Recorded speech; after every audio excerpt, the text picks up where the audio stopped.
Innal hamdalillah nahmaduhu wa nasta'inuhu wa nastaghfiruh wa na'udzu billahi min shururi anfusina wa sayyiati a'malina may yahdihillahu fala mudilla lahu wa may yudlil fala hadiyalah wa asyhadu an la ilaha illallah wahdahu la syarika lah wa asyhadu anna Muhammadan 'abduhu wa rasuluh ya ayyuhalladzina amanu taqullaha haqqa tuqatih wa la tamutunna illa wa antum muslimun fa inna asdaqal hadithi kitabullah wa khairal hadi hadi Muhammadin sallallahu alaihi wasallam wa syarrul umuri muhdatsatuha wa kullu muhdatsatin bid'ah wa kullu bid'atin dhalalah wa kullu dhalalatin finnar.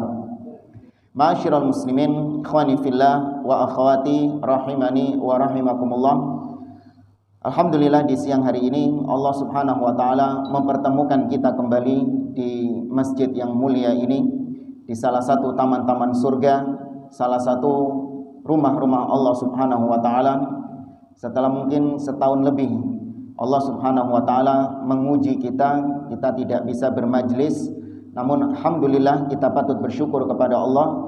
Allah permudahkan kita untuk bisa bermajlis kembali, untuk bisa mempelajari kembali perkara-perkara yang sangat penting di dalam agama kita, terutama yang berkaitan dengan akidah. Kita beberapa waktu yang lalu membahas sebuah kitab, tapi bukan di masjid ini ya, di kantor sana ya. Namun setelah itu kita mengadakan kajian online. Kita sedang membahas kitab yang ditulis oleh Al-Imam Ahmad bin Hanbal rahimahullahu ta'ala. Kitab yang berisi tentang pokok-pokok keyakinan Ahlus Sunnah wal Jamaah yang tidak boleh diselisihi oleh seorang muslim yang mengaku Ahlus Sunnah wal Jamaah. Alias inilah poin-poin yang membedakan antara Ahlus Sunnah dengan Ahlul Bidah. Di sini disebutkan tentang bagaimana metode beragama yang benar, seperti misalnya Ahlus Sunnah hanya beragama dengan cara beragamanya para salafus saleh, para sahabat, para tabi'in, dan para ulama-ulama setelahnya. Kemudian mereka berdalil dengan Al-Quran dan Sunnah dengan apa yang dipahami oleh para salaf, ya, tidak mengedepankan logika, tidak mengedepankan akal, membantah dalil-dalil dengan mengedepankan akal, tidak. Namun mereka mengikuti apa yang telah diwariskan oleh para generasi salaf terdahulu.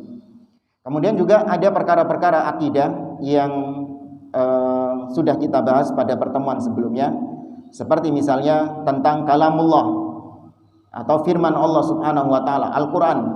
Apakah Al-Qur'an ini firman Allah atau ciptaan Allah Subhanahu wa taala? Itu sudah kita bahas pada pertemuan kajian online streaming ketika itu. Kalau ditanya Al-Quran kalamullah atau ciptaan Allah? Ciptaan. Ada ciptaan. Ya, kalau yang namanya ciptaan berarti itu sesuatu di luar Allah Subhanahu wa taala. Padahal Al-Quran disifati dengan kalam. Kalam itu sifat. Yang namanya sifat itu menyatu dengan zatnya, ya, namanya sifat itu menyatu dengan zatnya. Karenanya Al-Quran disebut kalamullah, bukan ciptaan Allah Subhanahu wa ta'ala. Allah mengatakan dalam surah At-Taubah ayat yang ke-7 atau ke-8, ini dicari sendiri. Allah mengatakan wa in ahadun minal musyrikin astajaraka fa'ajirhu hatta yasma'a kalamallah. Kata Allah, apabila salah seorang di antara kaum musyrikin datang kepadamu untuk minta perlindungan, maka lindungi dia sampai dia mendengar kalamullah, maksudnya mendengar Al-Quran. Di situ jelas Al-Quran disifati oleh Allah dengan kalamullah, dan namanya sifat sekali lagi itu tidak terpisahkan dari zatnya. Ya, sifat itu sudah ada bersamaan dengan zat Allah Subhanahu wa ta'ala. Makanya itu berlaku buat semua sifat. Bukan hanya sifat kalam saja, tidak. Tapi semua sifat-sifat Allah itu azali, sudah ada sejak bersamaan dengan Allah Subhanahu wa ta'ala. Berbeda dengan makhluk. Kalau makhluk itu dulunya nggak ada, kemudian ada, ya, kemudian ditiadakan. Itu makhluk seperti itu. Makanya sifatnya Al-Quran adalah kalamullah, dan namanya kalamullah itu bukan baru ada ketika Al-Quran itu diturunkan. Makanya Al-Quran dikatakan diturunkan, bukan diciptakan oleh Allah Subhanahu wa Ta'ala. Ya, tapi kalau mushaf, kertasnya, terus tintanya, covernya, ya, kalau dari segi itunya, iya, itu makhluk ciptaan Allah Subhanahu wa Ta'ala. Tapi esensi daripada Quran itu firman Allah Subhanahu wa Ta'ala. Iya. Ini beberapa poin-poin akidah. Kemudian juga kita bahas tentang mengimani tentang ru'yatullah, melihat Allah Subhanahu wa Ta'ala di hari kiamat kelak.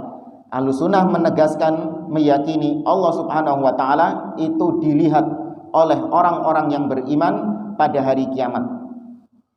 Kemudian juga kita bahas pada pertemuan yang lalu tentang mizan, ya, timbangan di akhirat. Allah Subhanahu wa Ta'ala itu memiliki timbangan untuk menimbang amal-amal perbuatan manusia. Dan Allah tegaskan itu di dalam banyak firman-Nya, wa nadha'ul mawazinal qista di yaumil qiyamah, dan kami meletakkan, menegakkan timbangan yang adil pada hari kiamat. Dalam ayat yang lain, faman thaqulat mawazinuhu fahuwa fi 'isyatir radiyah wa man khaffat mawazinuhu fa ummuhu hawiyah, dan seterusnya. Ini ayat-ayat yang menegaskan tentang adanya mizan, timbangan. Nah, keyakinan adanya timbangan ini diselisihi oleh ahlul bid'ah dari kalangan Mu'tazilah, dari kalangan Jahmiyah. Mereka sekali lagi membenturkan dalil dengan akal. Menurut mereka mizan itu enggak ada. Mizan itu hanya simbol keadilan Allah Subhanahu wa Ta'ala, enggak ada fisiknya katanya. Karena untuk apa Allah Subhanahu wa Ta'ala itu perlu mizan? Allah sudah mengetahui timbangan kebaikan amal seseorang di akhirat kelak tanpa perlu adanya mizan. Benar enggak? Benar. Allah Subhanahu wa Ta'ala Maha tahu. Tapi kenapa Allah Subhanahu wa Ta'ala kok menegakkan timbangan pada hari kiamat? Itu kata mereka, mizan ini mubadzir, sia-sia. Allah sudah tahu, pakai ditimbang. Maka dijawab oleh para ulama Ahlussunnah, bukan. Allah memang tahu, tapi untuk menegakkan hujjah bagi para hamba-hambanya di hari kiamat kelak. Ya, untuk menegakkan hujjah bagi hamba-hambanya pada hari kiamat kelak. Bahwa memang kau ini pantas untuk masuk surga karena timbangan kebaikanmu berat. Kau pantas untuk masuk neraka karena timbangan keburukanmu yang berat. Nah, itu supaya hamba itu benar-benar merasakan keadilan Allah Subhanahu wa Ta'ala. Kalau ujuk-ujuk langsung dimasukkan neraka sama Allah, maka ini tentu tidak ada keadilan di situ. Sang hamba tidak tahu kalau perbuatannya itu kalau ditimbang lebih berat yang buruk, tahu-tahu dimasukkan ke neraka. Ibarat gini, Anda ketika sekolah, sang guru itu ngelihat murid-muridnya itu ada yang rajin, ada yang males, ada yang kalau diterangkan pelajaran itu guyonan sana, bercanda sana. Sang guru itu pasti punya gambaran mana anak-anak yang naik kelas dan mana yang nggak naik kelas, ya nggak? Ini fulan ini nggak naik ini. Soalnya setiap pelajaran pasti tidur dia. Setiap pelajaran guyonan karepe dhewe. Pasti nggak naik kelas. Terus kemudian adil nggak ketika naik-naikan kelas akhir tahun pelajaran, sang guru tanpa mengadakan ujian tahu-tahu sudah memvonis anak yang males itu langsung divonis nggak naik kelas. Protes nggak anaknya? Protes. Pasti protes. Makanya ditegakkan ujian. Meskipun sang guru tahu hasilnya itu, sang guru bisa tahu memprediksikan ini anak wis tak bakalan naik, tapi ya wis tak kei ujian ya wis cek lego. Nah, ketika ujiannya keluar, loh tenanan, ya, maka tidak naik kelas, pantas dia. Tapi ini sudah kita bahas pada pertemuan sebelumnya. Kemudian di pertemuan kita yang terakhir kemarin, kita bahas tentang masalah Allah Subhanahu wa Ta'ala. Ahlussunnah meyakini bahwa Allah di hari kiamat akan berbicara langsung kepada hamba-hambanya tanpa ada penerjemah atau tanpa ada apa istilahnya kalau di pengacara lah istilahnya. Langsung Allah berbicara kepada hamba-hamba tersebut di hari kiamat. Kita langsung masuk ke poin yang ke-18. Kalau yang sudah punya PDF terjemahnya itu, Imam Ahmad mengatakan wal imanu bil haudi, mengimani adanya telaga. Wa anna li Rasulillah sallallahu alaihi wasallam haudan yaumal qiyamah yaridu alaihi ummatuhu. Dan ahlu sunnah meyakini bahwa Nabi Muhammad sallallahu alaihi wasallam memiliki telaga di hari kiamat kelak, yang nanti umat-umatnya akan meminum air telaga, berdatangan ke air telaga itu. Arduhu mithlu tulihi masiratu syahrin. Kata beliau, luasnya, lebarnya itu seperti panjangnya, yaitu perjalanan 1 bulan. Ya, lebar sama luasnya sama, lebar sama panjangnya sama, perjalanan 1 bulan. Aniyatuhu ka'adadi nujumis sama ala masahat bihil akhbar min ghairi wajhin. Kata Imam Ahmad, bejana-bejana, gelas-gelas yang ada di telaga tersebut jumlahnya seperti jumlah bintang yang ada di langit, sebagaimana datang dalam banyak hadis-hadis sahih dengan berbagai macam periwayatan. Ya, ini poin yang ke-18, kita baca penjelasan dari para ulama. Hadirin dan hadirat yang dimuliakan Allah Subhanahu wa taala, sebagaimana tadi disebutkan, akidah Ahlussunnah wal Jamaah meyakini adanya haud, telaga Nabi sallallahu alaihi wasallam. Sebenarnya kalau dilihat dari hadis-hadis Nabi, Nabi mengabarkan bukan cuma beliau saja yang memiliki telaga, tapi semua nabi dan rasul di hari kiamat punya telaga masing-masing. Nabi sallallahu alaihi wasallam mengatakan, inna likulli nabiyyin haudon. Sesungguhnya setiap nabi itu memiliki telaga. Masing-masing di antara mereka berbangga-bangga dengan banyaknya pengikut yang mampir ke telaganya. Dan Nabi sallallahu alaihi wasallam berharap dan berdoa kepada Allah Subhanahu wa taala agar telaga beliaulah yang paling banyak visitornya, yang paling banyak pengunjungnya. Maka dari beberapa poin-poin tentang telaga ini disimpulkan beberapa kesimpulan. Yang pertama, bahwa telaga itu adanya nanti di hari kiamat, di akhirat. Ya, bukan di dunia. Sampean cari di dunia di mana telaga Nabi, mau Google Maps, mau Waze, nggak bakalan nemu di mana telaga Nabi. Karena itu letaknya nanti di akhirat. Nah, para ulama ikhtilaf, berbeda pendapat tentang letak telaga ini di akhirat. Apakah ada 3 pendapat? Apakah telaga ini adanya di mahsyar atau adanya nanti setelah melewati jembatan Sirat yang terbentang di atas neraka, atau telaga ini letaknya di surga?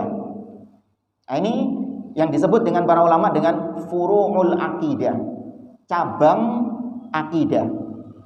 Kalau berbeda masalah cabang akidah, ini tidak menyebabkan seseorang keluar dari ahlus sunnah dikatakan sebagai ahli bid'ah, enggak. Tapi kalau mengingkari usul pokok daripada akidah, yaitu meyakini telaga Nabi sallallahu alaihi wasallam, ya ini yang dikatakan ahli bid'ah, keluar dari ahlus sunnah wal jamaah. Paham enggak jamaah? Ya, makanya dibedakan antara usul dengan furu', pokok dengan cabang. Pokok itu nggak boleh diselisihi. Tapi kalau cabang, ya memang terjadi ikhtilaf, terjadi perbedaan yang tidak signifikan dan tidak terlalu penting. Contoh yang lain misalnya selain masalah telaga, tentang surga. Ya, tentang masalah surga. Pokok yang harus diyakini oleh ahlus sunnah adalah surga itu ada. Dan surga telah diciptakan oleh Allah, dan surga itu kekal abadi selama-lamanya. Ini nggak boleh Anda berselisih. Oh enggak Ustaz, saya meyakini surga itu nggak kekal, karena yang kekal hanya Allah Subhanahu wa taala. Fix ente ahli bid'ah. Oh enggak Ustaz, surga itu belum diciptakan sekarang. Karena kalau surga sudah diciptakan sekarang, mubadzir dong. Karena kok masih kosong, Allah menciptakan sesuatu yang sia-sia. Anak nggak meyakini itu. Ente fix ahli bid'ah. Nggak boleh diselisihi kalau masalah ini. Nah, kemudian dari masalah yang pokok ini muncul turunan-turunan cabang-cabangnya. Apa itu? Para ulama berselisih. Apakah surga yang nanti ditempati oleh kita insya Allah itu adalah surga yang dulu ditempati oleh Adam alaihissalam? Nah, itu para ulama ikhtilaf. Ada yang mengatakan iya, podo. Surganya orang-orang beriman, ya surganya Adam. Kata sebagian yang lain, oh enggak, beda. Surganya kita beda dengan surganya Adam. Ya, dan lain sebagainya. Nah, ini masalah cabang. Tidak terlalu dipermasalahkan. Tapi yang penting telaga itu adanya di akhirat, bukan di dunia ini. Dan pendapat yang lebih kuat, telaga itu sebelum sirat alias ketika di mahsyar. Ya, ini pendapat yang lebih kuat dari 3 pendapat tadi. Di mahsyar atau setelah melewati sirat, belum masuk surga ya. Setelah melewati sirat, dan yang ketiga pendapatnya di dalam surga. Yang lebih benar atau yang lebih kuat adalah pendapat yang pertama, di mahsyar. Karena ketika di mahsyar itu kondisinya benar-benar sangat mencekam dan kepanasan, kehausan. Kemudian kalau dikatakan di surga, maka di surga itu sudah ada bukan telaga, tapi apa? Sungai. Disebut sungai apa? Ayat atau surat favorit kita. Apa? Surat favorit kita. Yang imam kalau baca surat itu jamaahnya senang semua. Al-Kautsar. Ya kan gitu kan? Kalau tarawih lagi, imamnya baca Al-Kautsar itu katanya jamaahnya enak imamnya. Cepat sekali. Baik, Allah mengatakan inna a'tainakal kautsar. Sesungguhnya kami memberikan kepadamu wahai Muhammad Al-Kautsar. Nabi sendiri menafsirkan Al-Kautsar adalah nahrun fil jannah wa adanihi rabbi. Sungai Al-Kautsar adalah sungai di surga yang Allah janjikan kepadaku. Maka kalau di surga sudah ada sungai, dan airnya telaga ini itu berasal dari airnya Al-Kautsar.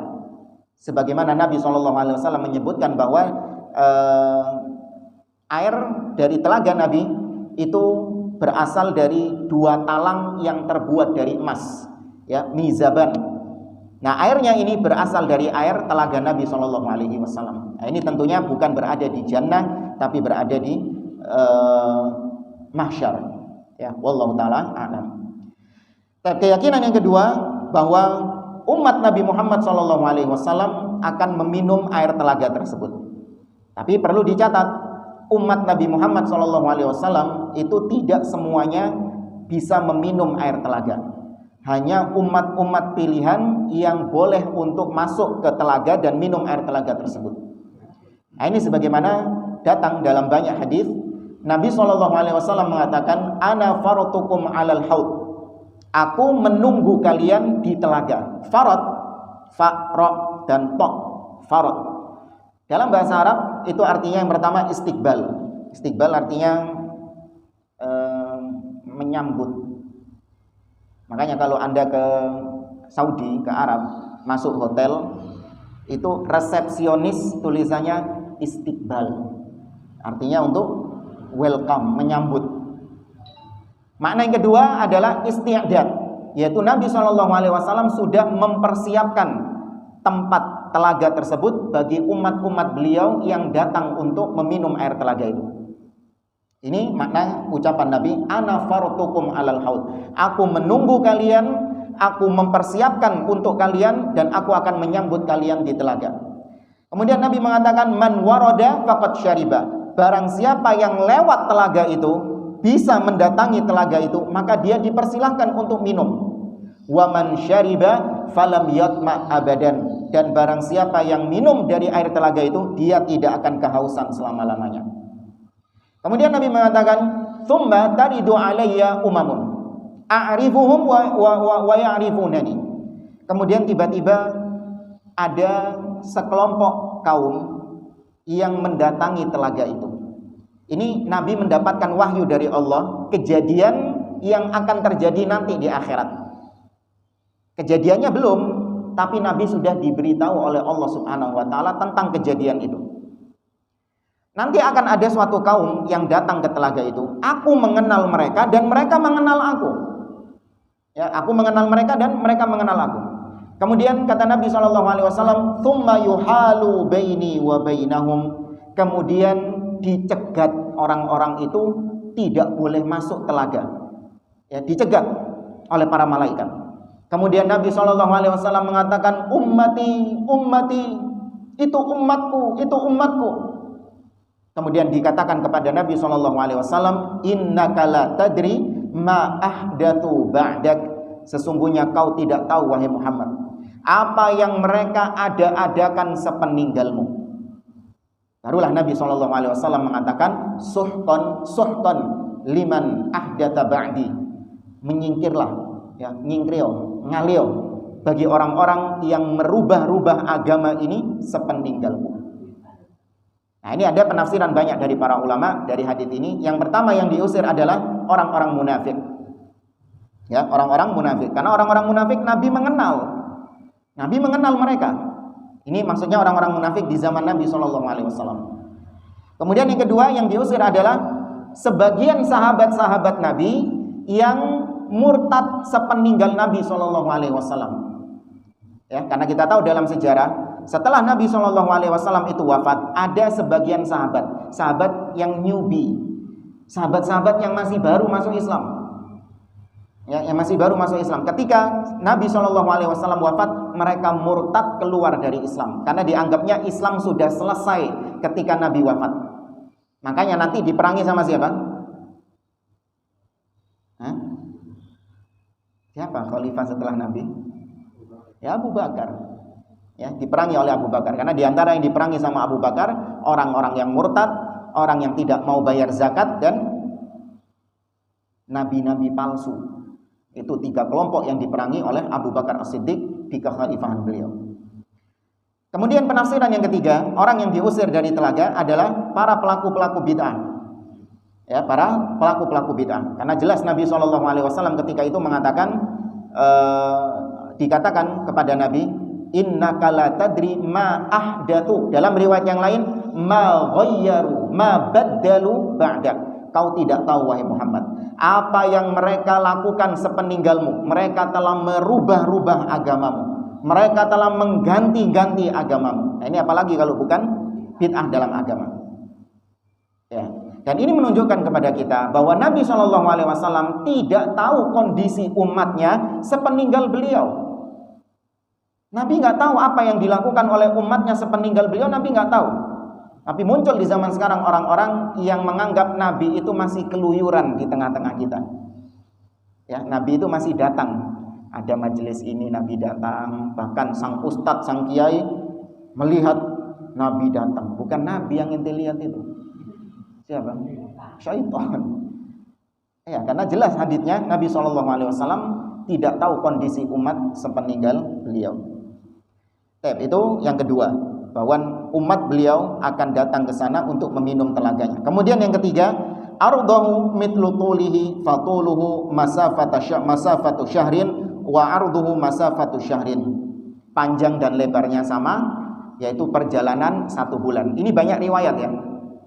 Kadang Nabi ketika ditanya oleh salah seorang sahabat panjang telaganya, lebar telaganya, Nabi menyebutkan dengan nama-nama kota. Panjangnya dari kota Aden atau Son'a yang ada di Yaman sampai ke Syam. Ya, dari Yaman sampai ke Syam panjangnya, dan luasnya juga seperti itu. Ala kulli hal, intinya pokoknya telaga Nabi SAW itu sangat luas sekali. Ya, sangat luas sekali. Perjalanan 1 bulan. Kemudian yang keempat, aniyatuhu, yakni al-kizan wa hiyal awani allati yushrabu fiha adadu nujumis sama. Bejana-bejana, nanti di sana itu ada bejana-bejana. Nabi sendiri yang mengatakan aniyatuhu ka'adadi nujumis sama. Bejana-bejananya, gelas-gelasnya itu seperti jumlah bintang yang ada di langit. Banyak sekali. Ya, supaya nanti mungkin enggak rebutan ya. Di sana rebutan gelas. Ya, tapi banyak. Kemudian datang dalam riwayat yang lain, yang kelima dari keyakinan kita terhadap telaga, annahu asyaddu bayadan minal laban wa ahla minal asal. Nabi mengatakan air dari telaga itu lebih putih warnanya daripada susu dan lebih manis daripada madu rasanya. Ini perkara-perkara akhirat seperti ini, kita cukup menundukkan akal kita dan beriman dengan apa yang dikabarkan Nabi SAW. Nggak perlu kita melakukan penelitian. Air apa ya yang lebih manis daripada madu? Ya, hanya eksperimen nanti. Wah, kira-kira seperti ini telaga nanti. Lebih putih daripada susu. Eksperimen, bikin sesuatu yang lebih putih daripada susu. Kemudian digambarkan, ya kurang lebih telaganya kayak gini nanti. Yo bedo. Ya, apa yang ada di surga dengan apa yang ada di dunia, meskipun namanya sama, yakini hakikatnya pasti berbeda.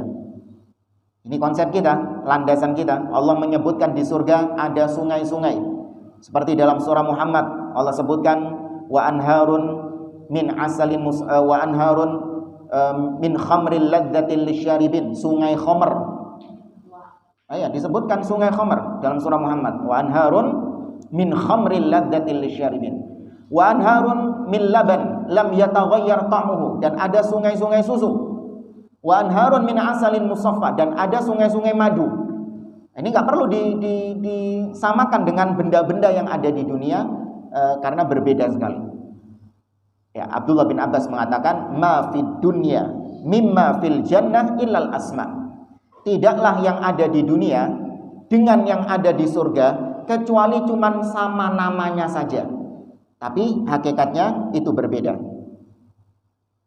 Nah, lebih putih dari susu dan lebih manis daripada madu. Dan yang punya penyakit gula nggak perlu khawatir. Ya, nanti mikir ini, waduh, nggak bisa minum telaga ini.